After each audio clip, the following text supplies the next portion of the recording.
Molo Sanbonani, hello, how's it? Good morning, good morning, good morning. Welcome to this, the Thursday edition of Vuka Nazo, your morning news analysis show. My name is Sichle Ngobese, aka Big Daddy Liberty. Now, here's the thing.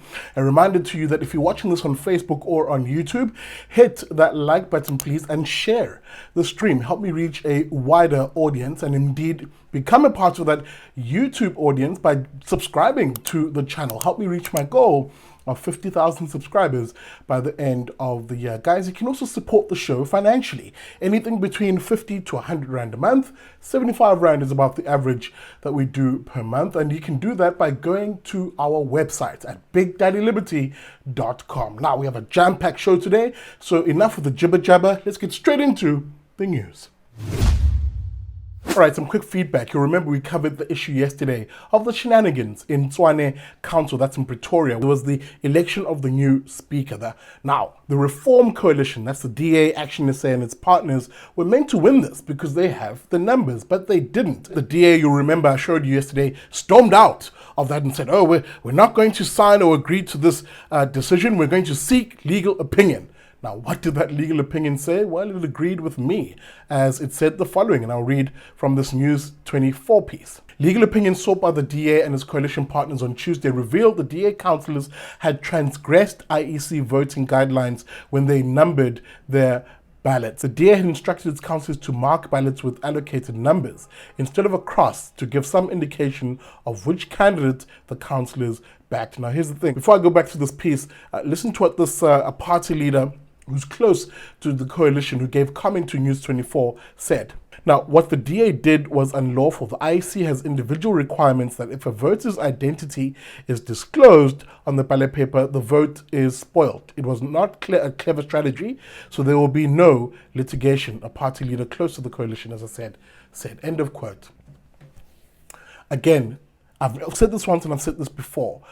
The DA and opposition parties never miss an opportunity to miss an opportunity. This was a massive momish by Usilius Brink, who's the DA caucus leader in Tshwane. And if anything, he has to apologize to the residents of Pretoria who were hoping perhaps for this reform coalition and who are now saddled with an ATM speaker, the ATM of course being the African Transformation Movement, which is saddled or rather in coalition with the ANC and EFF. A massive blunder, a massive momish by the DA. Not only should it apologize to residents of Tshwane, but also to its coalition partners. Now they need to go back to the drawing board, re-strategize to see exactly how they can get back into the seat of governance in Pretoria.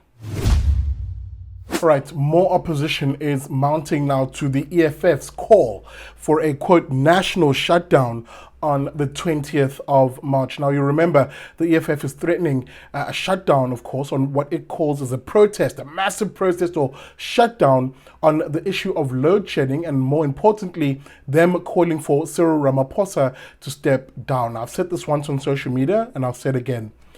Do not be dribbled by the EFF. Hashtag don't be dribbled by the EFF. This has nothing to do with load shedding and everything to do with Julius Malema's ambition to be deputy president of this country come the next year's election. And how? Because he has chums, his mates with Upol Mashatile, and he sees that faction of the ANC as one which he'll ride into strong arming the ANC into an EFF-ANC coalition at national government. That's why his call, for instance, is very particular to removing Cyril Ramaphosa, and why not removing the ANC?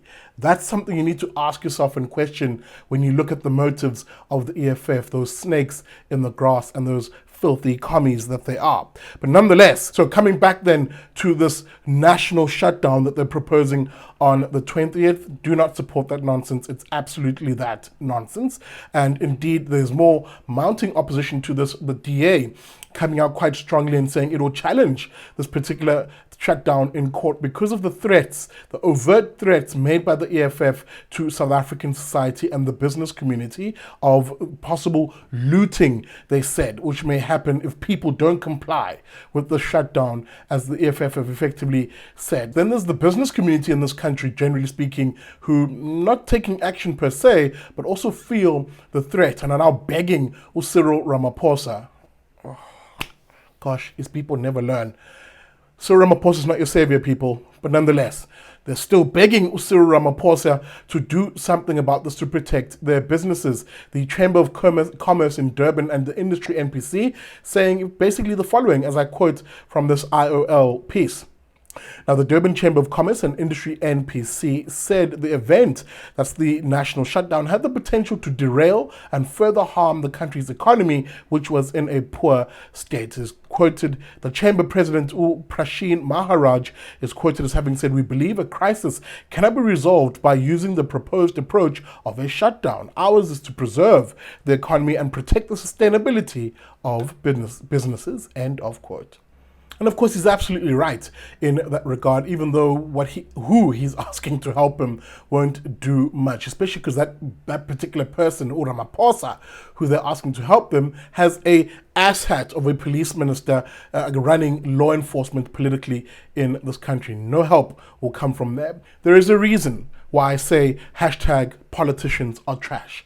Politicians do things for their own benefit, not for yours. And the national shutdown is no different. It has nothing to do with resolving load shedding and nothing to do with the rightful call of the removal of the entire ANC from power. What this is Umalema moving, jostling and positioning himself to get a plush deputy president seat and eventually the presidential seat in this country under an ANC EFF coalition. You know that this is what they're planning, and all I'm saying once again is hashtag don't be dribbled.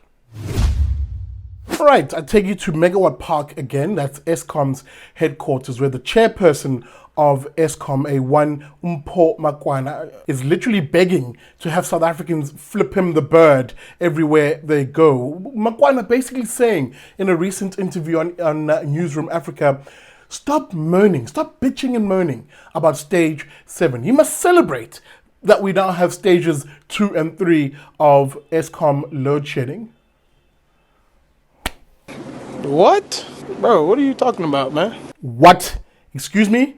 This is what happens when we are a country that celebrates mediocrity. You have mediocre douchebags like Mpho Makwana, the chairperson of Eskom, saying asinine things like this, even as load shedding cripples the economy, kills small businesses, and affects every other facet of life, rendering our quality of life poorer. Just because you, Mpho Makwana, are enjoying a fat salary as the chairperson of Eskom and indeed are part of the political elites in this country who are safely ensconced from the bad effects of your poor decisions, doesn't mean the rest of us are going to cheer for you losers as you stumble your way through the roles that you've been given. No, we're not going to be happy at stages 2 and 3. It also beggars belief that Makwana even says a statement like this when in that same interview he goes on to point out that in the coming winter months, situation is going to get even worse. He's quoted as saying the following in this Daily Investor piece. Now, the Eskom chairman said people should prepare for a tough winter regarding load shedding, but would not give estimates on exactly what to expect. He's quoted as saying, we cannot give a how bad answer today because the week-to-week forecast for load shedding is shifting as we improve, he said. It'll take 18 months to 2 years to fix load shedding. It's very clear that there is no shortcut. End of quote. For someone who's just said something as terrible as that, basically highlighting the fact that the misery will go on for 18 months to 2 years, he's in no position to demand us to clap and cheer for stages 2 and 3. This is what it looks like when mediocre people demand that you cheer and clap for their dumb mediocrity. All right, that's it from this episode of Vuka Nazo. Let me know what you think about these stories. Some of them just really annoyed me today. You could probably tell from my tone, and I know they annoy you. So let me know in the comments what you think, whether you agree or disagree. You're more than welcome to drop a comment either on Facebook or on YouTube. Also, hit that like button, please, and share the show. You can also, please, if you are on YouTube, do me a solid favor, subscribe to the channel and hit that bell notification so that you're notified every time we are on air. With that being said, a reminder that we also have a website. Please find us at bigdaddyliberty.com. With that being said, enjoy your day. I'll see you tomorrow again, bright and early, for what will be the Friday edition of Vuka Nazo.